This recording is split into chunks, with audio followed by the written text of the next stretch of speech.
Hello. This video is about the four elementary forces of nature. My name is George Brewer. Working back from the measured values of certain physical constants, it's actually possible to make some predictions beyond the standard model of physics. These discoveries are grouped together as prime symmetry theory. Here are the four forces. The strong and the weak forces only affect the subatomic level, but there's no limit to the range of the other two. Relative to the strong force, the others are much weaker, so to get numbers greater than 1, we quote inverse ratios here, which are actually weakness. These approximate numbers will be updated from exact calculations later on. Okay, let's forget about forces for a moment and do some basic maths which everyone should be able to understand. It's a mistake to assume that nature counts only by integers, because in fact nature counts in two more ways, which are subsets of the integers. To distinguish counting methods from one another, a useful notation is n for integers, p for primes, and t for twin primes. The relative number in each set is prefixed with n, p, or t, and all these sets start from 0. We can choose a number, any number, and look for mirror image symmetries. With this n counting, we don't learn very much because the numbers are actually completely uniformly spaced.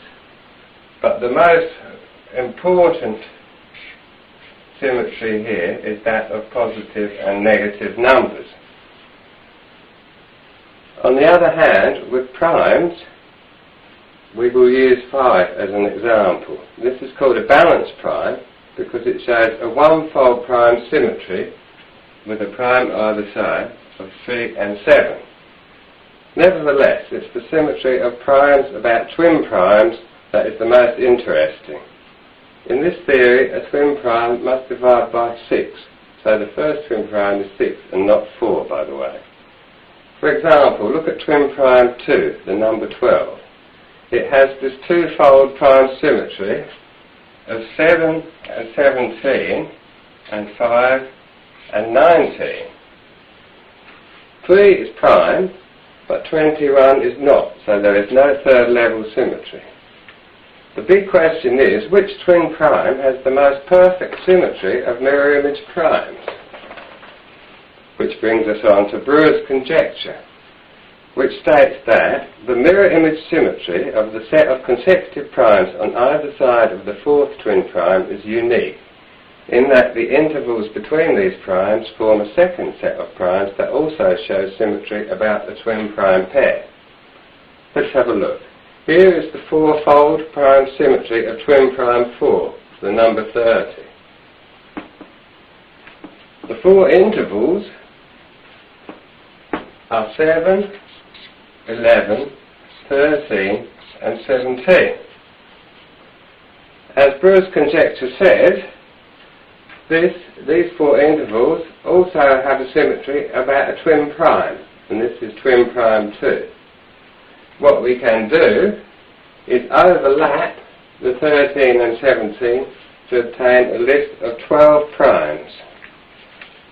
Please study this list now, because the prime symmetry equation will follow in just a moment. Thank you.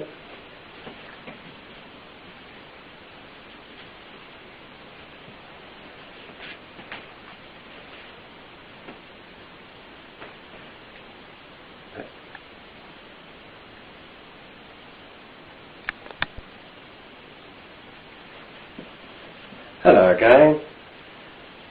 Elementary quantities in physics are not free to take on just any value, they are quantized.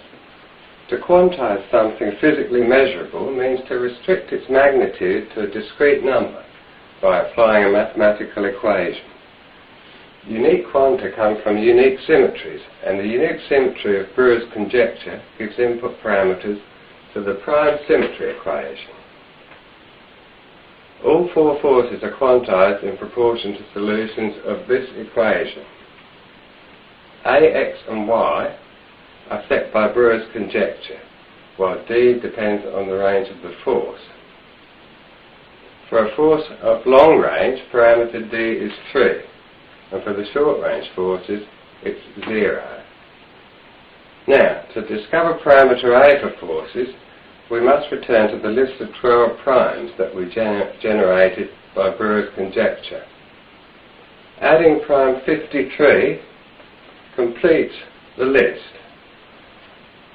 and gives us a symmetry of twin prime 4 plus or minus 1, 23.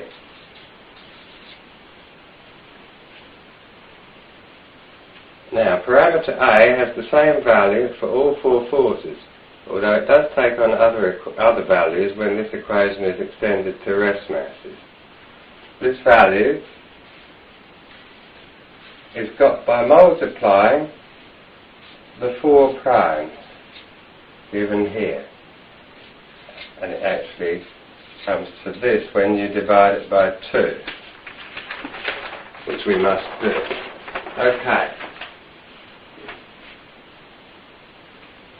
There is one more prime to add to our list that completes the first twin prime and also shows symmetry about the second twin prime with 19.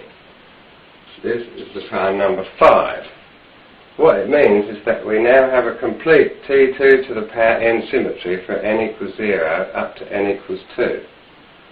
And parameters x and y correspond to the twin prime pairs when n is even.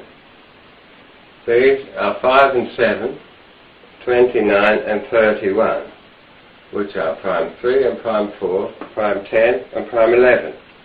Nature is counting in primes at this point, and the x-y combinations actually come from applying addition and multiplication operators to these number pairs,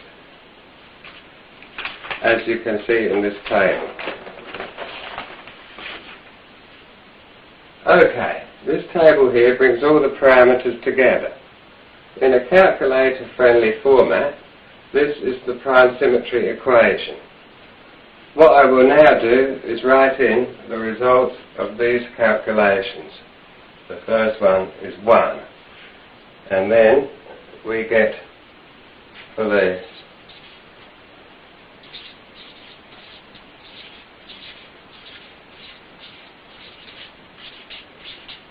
the fine structure constant, and this one is approximately, you can do these calculations yourself, and this one is that.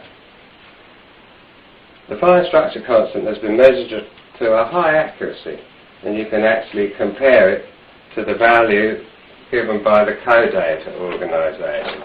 The other two are not known accurately. Prime symmetry theory can do more than just force calculations.